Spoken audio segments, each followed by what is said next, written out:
Hi Jane, thanks for writing in, and I wanted to go over your question. Now, the first thing you asked about is for irrigation, Hunter or Toro? Well, if you look around my website, you're going to see really quickly that there's no paid advertisements from either one of those companies, and there's a reason for that. Neither one of them has been willing to give me advertising. But no, in all seriousness, both companies are solid, and I think what you need to do here is defer to the judgment of the company who's actually going to install the irrigation system for you. They're the ones that are going to have to stand by the product. They're the ones that are going to have to honor the warranty or guarantee that they give you in terms of whether or not heads are breaking over the next couple of years. So whatever product they prefer, you ought to go with. That's my best advice there. But really, both Toro and Hunter, good companies. They make good products. Okay, now you're talking about the clover growing in with the new seed. Well, that's normal. Anytime you seed any kind of lawn, you should expect to see some sort of weeds, whether it's clover, dandelions, crabgrass, things like that. They're going to be coming in too because the weed seeds are all in the soil. So you've made a great situation for new seed to grow. Well, it's not just the ones that you planted, but the ones that nature planted are going to be popping up just as well.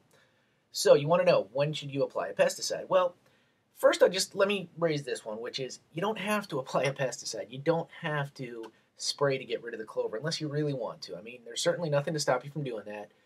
But a lot of folks, especially in today's day and age, are going organic just for health reasons, for environmental reasons. And I would encourage you to consider that option, which is that you can have a healthy, green, thick lawn that also has some weeds in it. It's not the end of the world. I mean, it's not going to look like the football field or a golf course or something like that. But it's something to consider. So you don't have to get rid of the clover. It's not hurting anyone.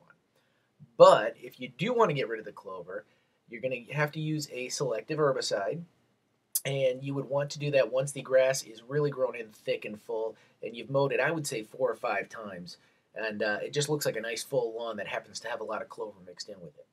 At that point, the grass will be strong enough to handle it. Give it the one application. That'll knock out probably 80-85% of it. And then just from time to time, as new patches pop up, make sure to keep some of that stuff on hand that you can go around and selectively treat those individual spots. You don't have to keep spraying the whole yard with the herbicide. Okay, so just hang in there. If it's next spring, it's next spring. If it's next summer, it's next summer. But don't spray it while the grass seedlings are really young, which they obviously would be right now. Okay, and you've got the spots where the grass is not growing well. That, again, is normal. Anytime you see the big area, some areas are going to grow in much quicker and better than others. That's just the way things roll.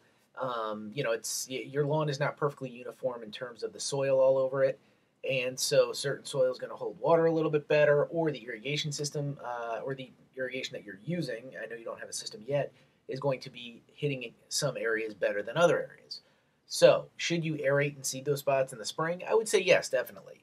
You can just use a hand tool, till them up, mix up the seed, get it into the soil. You could use an aerator to do it as well. But if it's just a handful of small spots, then I wouldn't necessarily go get a full aerator. But that's up to you. It's totally up to you. But definitely in the spring, just go over those areas again with some sort of tool to mix the seed down into the soil. Water it well. As I said before, expect a lot of weeds and crabgrass and stuff to grow in. But if those bother you, you can always get them out after once you've really thickened up and made the whole stand of grass nice and healthy. Okay? Thank you for writing in, Jane. Touch base anytime. Look forward to talking to you soon. Bye.